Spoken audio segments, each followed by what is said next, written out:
Now we're going to begin our questions and answers. The first question is, what is the Traditional Martinist Order and what is its association with AMORC? Many of you are Martinists, so you're already familiar with this. The Traditional Martinist Order, which is often called the TMO, is an initiatic order rooted within Western esotericism. It's a Western tradition, and it's based on Judeo-Christian beliefs. The teachings come primarily from Louis-Claude de Saint-Martin, who is the French mystic who was known as the unknown philosopher. He lived from 1743 to 1803. And the Martinist teachings are also based on the teachings of his mentors and teachers, Martinus de Pasquale and Jacob Boehme. Jacob Boehme lived before Saint-Martin was born. He lived from 1575 to 1624. And the Traditional Martinist Order's beautiful teachings and rituals instruct us how to achieve the act of living harmoniously within the way of the heart. I'm going to share with you a saying by Louis-Claude de Saint-Martin. We should regard human intelligence so highly that nothing unworthy should be presented to it. We should approach our listeners as certain high personages in the East are approached, by offering them an intellectual gift through our words. We should strive to add to the light and virtue of those with whom we converse. We should make our conversation center around spiritual truths and should distribute our words with moderation and discrimination. End quote. When Saint-Martin was 40 years old, he learned German so that he could study the works of Jacob Boehme, whom he admired so much. And here are two sayings from Jacob Boehme, the German mystic. Open your eyes, and the whole world is full of the divine. Open your eyes, and the whole world is full of the divine. Boehme's inspiration came from inner visions that he had, in which he experienced and understood the unity of the cosmos. He would have these visions in a flash. Here's another saying by Jacob Boehme. When one stands still from thinking and willing of self, the eternal hearing, seeing, and speaking will be revealed to you. And so the divine hears and sees through you. Your own hearing, willing, and seeing hinder you, that you do not see nor hear the divine. Some of the topics included in Martinist studies are Kabbalah, the visible and invisible worlds, mystical symbols, dreams and visions, prayer, and a lot more. The Traditional Martinist Order operates with the support of the Rosicrucian Order, which is a much larger organization. They are separate organizations, though, and studies are different. The Rosicrucian Order's teachings are non-religious, and as I said, the TMO is based on Judeo-Christian beliefs. The TMO lessons are presented in 3 degrees. There are 2 books that are referred to in Martinism. The Book of Nature, which provides an endless source of knowledge, and the Book of Humanity. And in the Martinist teachings, it says, first we must search for knowledge within ourselves. So that's the Book of Humanity, understanding ourselves in order to have greater wisdom.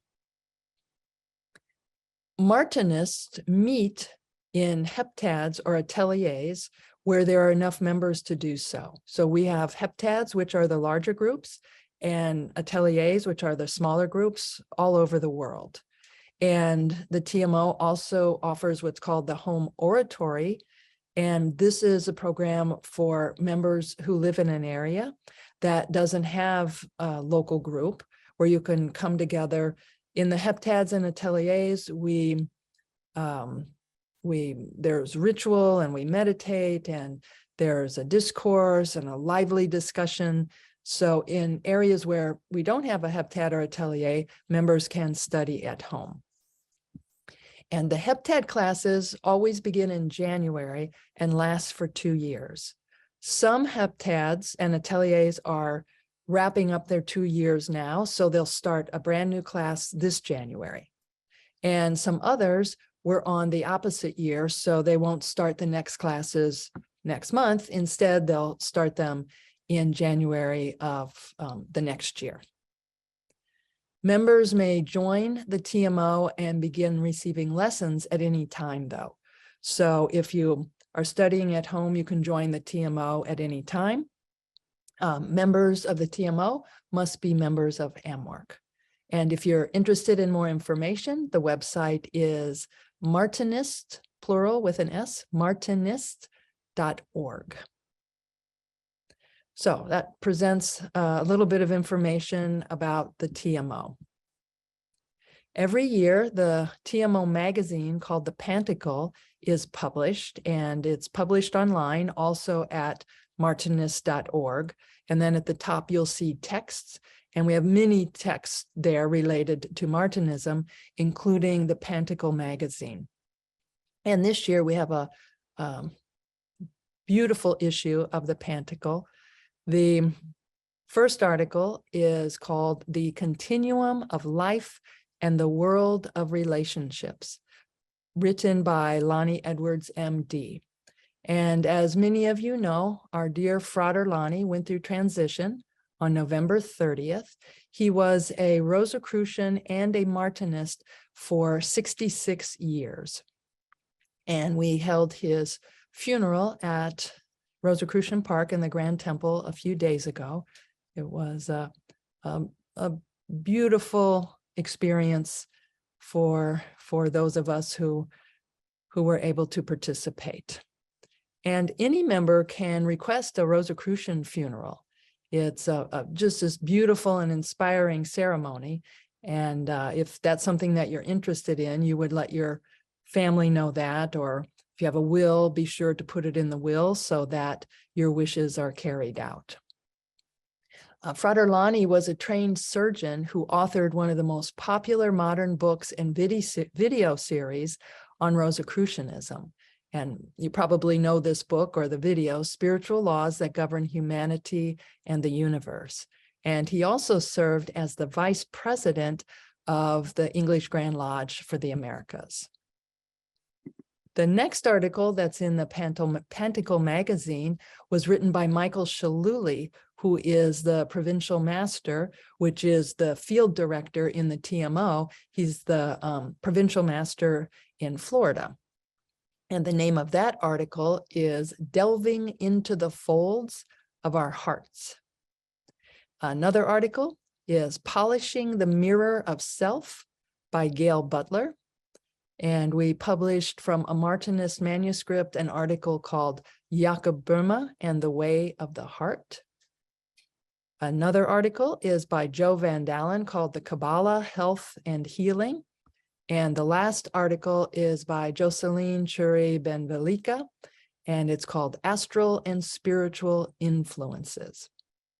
Again, the Pantacle magazine is available online at martinist.org. All right, our next question. The Rose Croix Code of Life is always open in my sanctum. I frequently refer to it and start my day exactly as indicated in the code number 1 in the Code of Life. The question occurs, to what does the term Rose Croix refer? Is it a state of mind or being, a fraternity of elevated souls? Relatedly, I recall the past Imperator writing that he was encouraged by his predecessor to be a Rose Croix. What does it mean to be a Rose Croix? And this member is referring to our immediate past Imperator, Christian Bernard, who told him that Ralph Lewis instructed him to be a Rose Croix. So here is what Christian Bernard wrote in his book, So Mote It Be, in an article or a chapter called Mystical Initiation. This is what he says about this. It remains now to define the state of consciousness which we must seek to experience from this moment on through mystical initiation.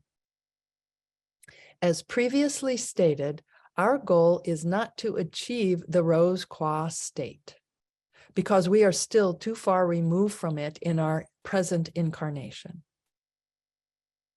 Rather, the desired state consists in having a conscious awareness of our soul. In other words, of our spiritual identity. We all know that a soul essence permeates all of our cells and makes us into living and conscious entities. Yet simply knowing this is not enough for us to reach the heights of mystical fulfillment. We must experience it and be able to live consciously in this essence, independent of our objective faculties. Therefore, I believe that the first mystical initiation Rosicrucians must prepare themselves to receive is the one which enables them to see and feel themselves no longer as a body animated with a soul, but as a soul animating a body. And again, that is from Christian Bernard's book called So Mote It Be, the chapter Mystical Initiation. All of our books are available for free online.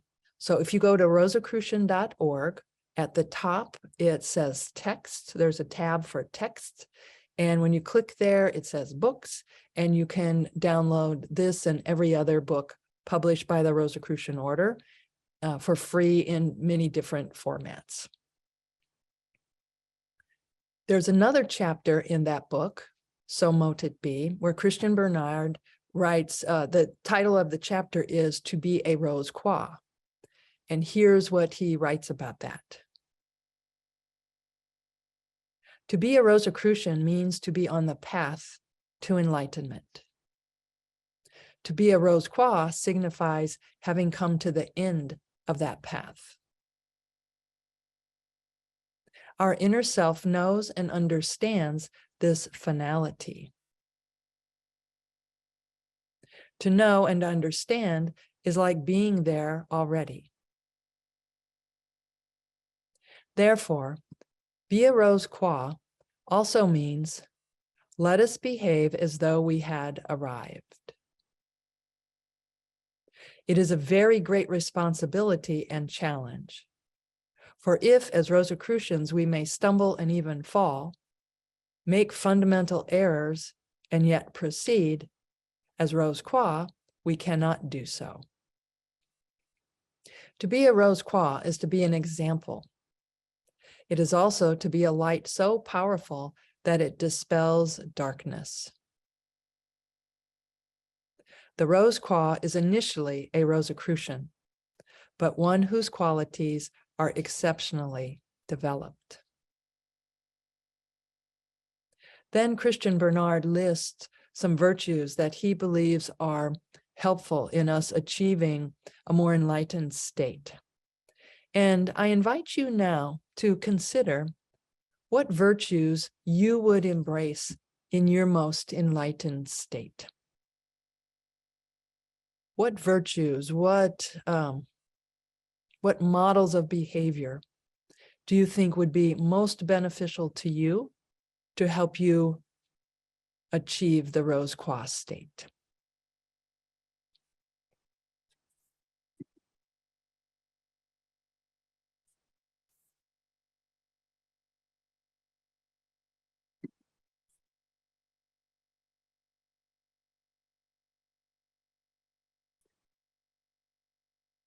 All right, here is our next question. I would like to know the approach of Rosicrucians to physician-assisted suicide. It is a controversial topic, but the most important and of my curiosity is to know how and if it is aligned with the Rosicrucian principles. This topic and the topic of transition in general is covered in detail in some 8th Temple degree monographs. And here's what one of them says about this subject. Although our order has no official position on this serious matter, meaning assisted suicide, we nevertheless feel that the question of knowing whether or not it is right to cut short the suffering of the incurably ill can be answered dogmatically or definitively, whether for religious or medical reasons. This is because euthanasia is above all a personal choice, which depends on the ethical and philosophical convictions of the people involved. Concerning this matter, we must follow our own conscience while holding the most noble moral values.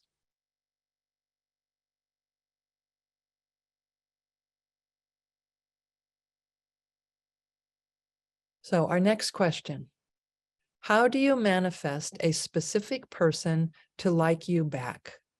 In particular, a romantic interest. This is a very big question, and it involves someone else's free will. So it's something that we would consider very thoughtfully. Our intention should be to love the other person, whether or not they love us back.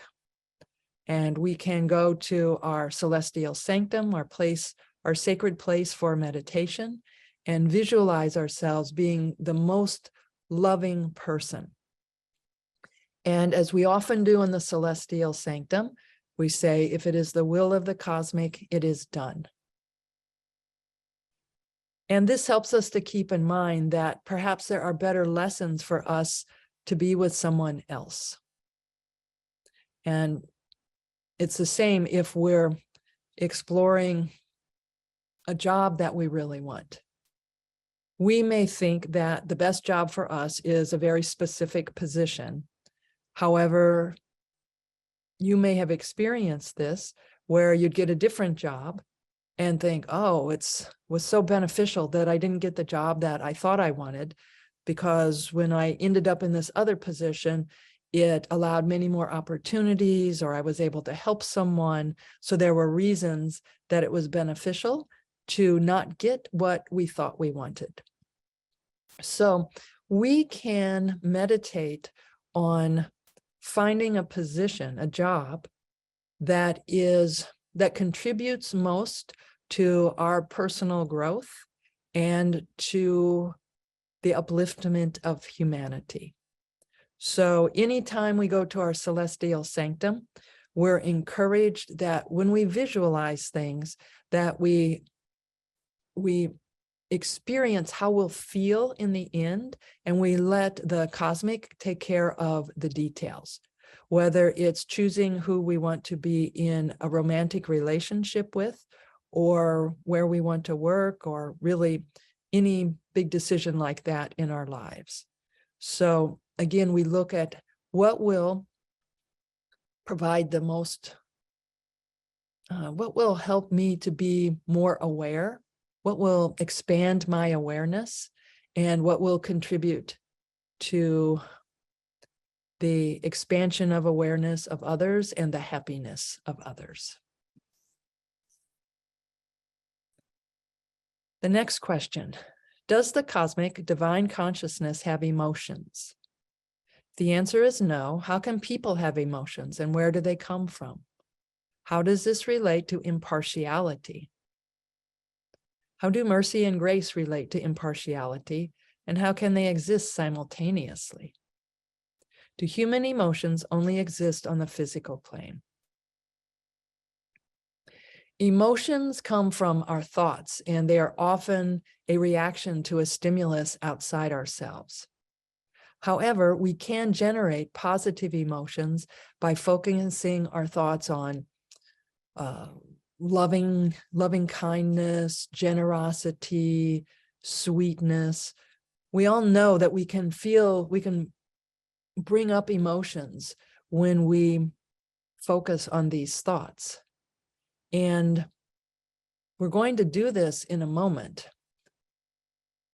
Elevated emotions like joy and gratitude, awe, they signal our pituitary gland to send hormones to our heart.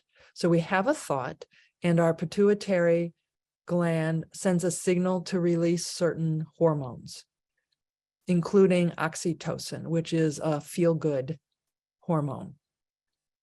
Elevated emotions create elevated thoughts, which rewire our brain to create a new picture in our mind. Again, then the pituitary gland in the head sends hormones to our heart. And oxytocin, which I just mentioned, which its release is signaled by the pituitary gland, it can cause, it signals nitric oxide, which causes the arteries in the heart to begin to swell. And then after the pituitary center releases oxytocin, then it releases a second hormone called vasopressin that causes water retention in our cells.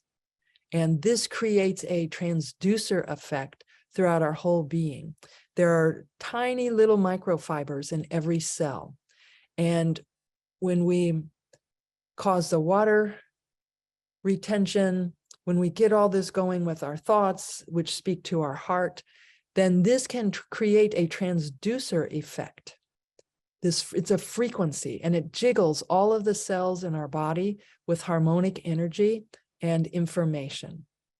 The cells interact, creating more resonance with each other, creating resonance in our entire being. So let's just practice this. Please sit comfortably. Take 3 deep breaths, becoming more relaxed with each exhalation.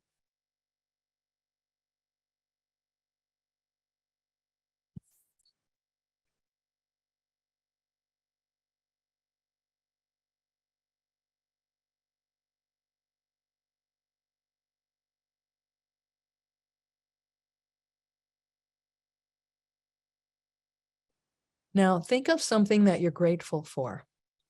If we feel gratitude, it's something that we liked. So we can recreate this feeling within ourselves by thinking of the person or the event or the thing again. Our minds take us back to that and then release these hormones and this whole chain of reactions after that.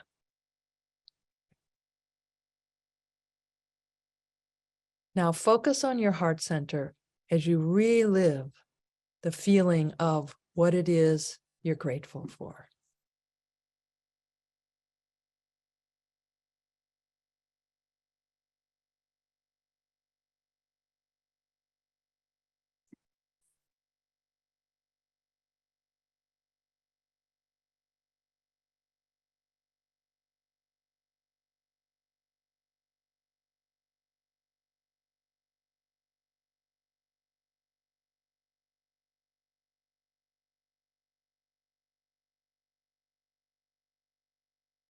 And just feel that effect throughout your entire being.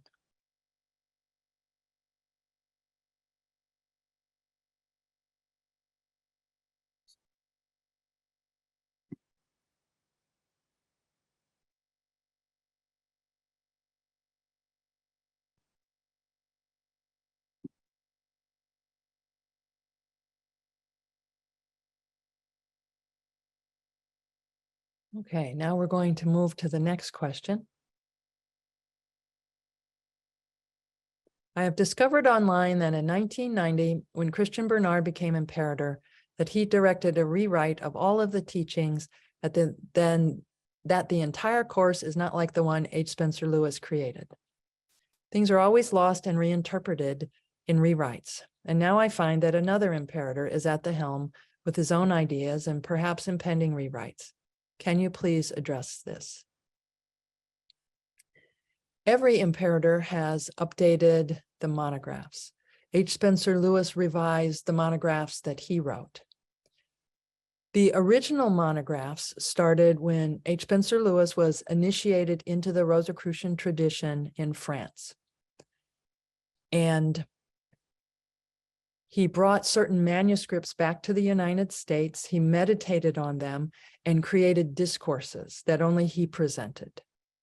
And then the order grew, and he trained other individuals to present his same discourses and experiments.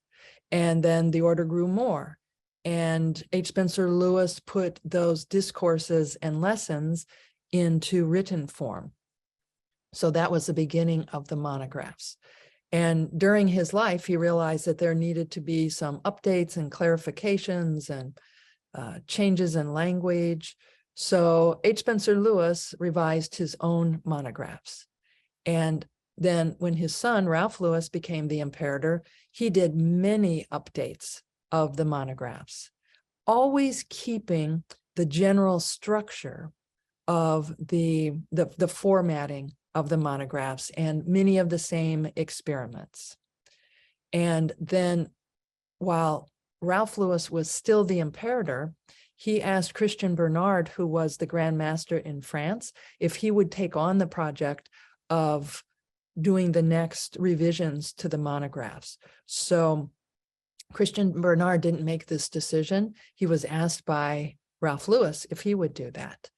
And so we continue to make these updates now. Christian Bernard, as you know, he retired as the Imperator in 2019, and he agreed in support of our Imperator Claudio Mazzucco to bring some of the material in the monographs up to date.